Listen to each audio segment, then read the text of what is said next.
Welcome back. It's been a while, but here we are. We may be few, but I'm very happy to share this with the 37 people interested in self-appreciation. Today I want to share 2 videos and an idea. It's not new to any of us that when we notice a little light or a distant sign about something we want or are attracted to, our interest grows and more signs follow.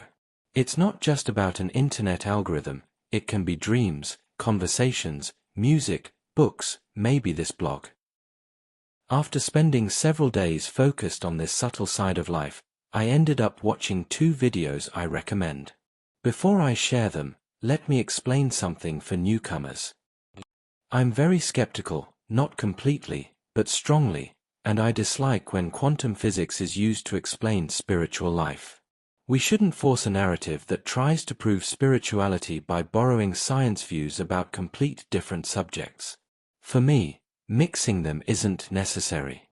It's interesting to learn from science what direct experiments can reveal, but analogies shouldn't be pushed as proof. You can use quantum physics as an analogy for the spirituality you believe in, but it's important to separate them so we don't limit or indoctrinate what might be unknown, explainable, or provable. With that said, let's see what science can say about the non-physical world through the videos. The Afterlife according to Einstein's Special Relativity by Sabine Hossenfelder and Evidence of the Afterlife from Astonishing Near-Death Experiences.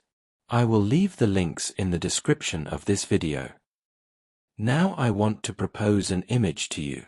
This is where I'm walking as I write, so I'll use analogies and images so we can walk together, and I'd love your input and insights.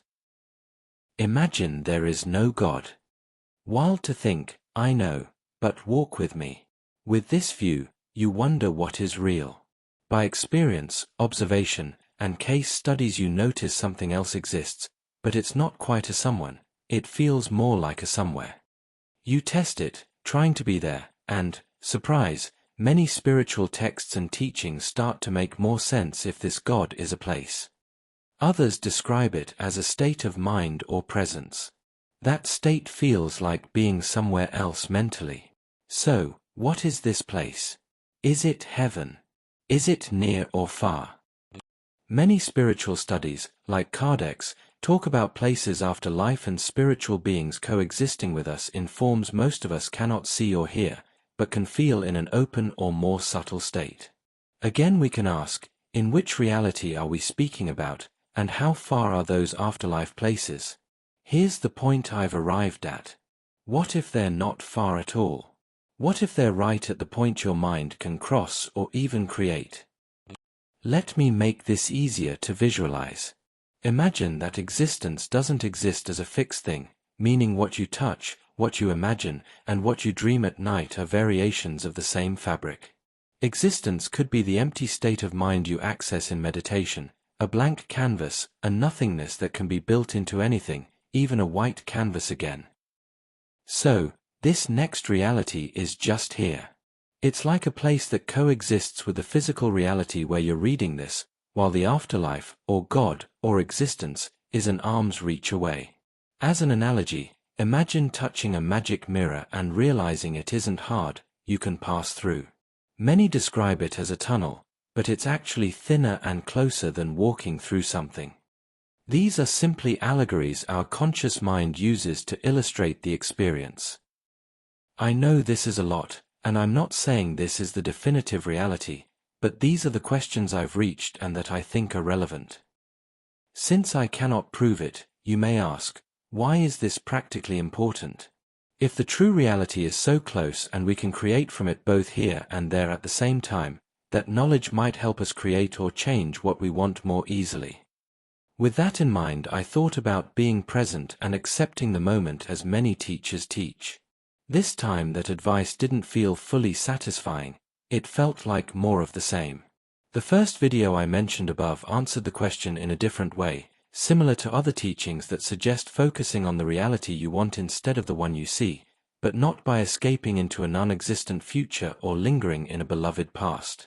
Rather, it's about taking a step to the side and moving reality from the true reality state. Let's call that the true reality state. If you have a better name, I'd love to hear it. In a sense, as I always say, any belief or religion taught correctly will point to truth, because they all observed the same thing from different positions. So those who teach being present, they are not wrong, and those who teach visualization, they are not wrong either. You should do both. Being present stops the mind from building the wall or veil, and beyond thinking, you touch the new reality you want first on the other side, in that true reality state, and then you manifest it here. How? The only practical answer I have is practice. Practicing presence means being aware of your body and sensations without getting caught in thought. Practicing being in the new reality can be done through meditative states, deliberately isolating each aspect of the experience.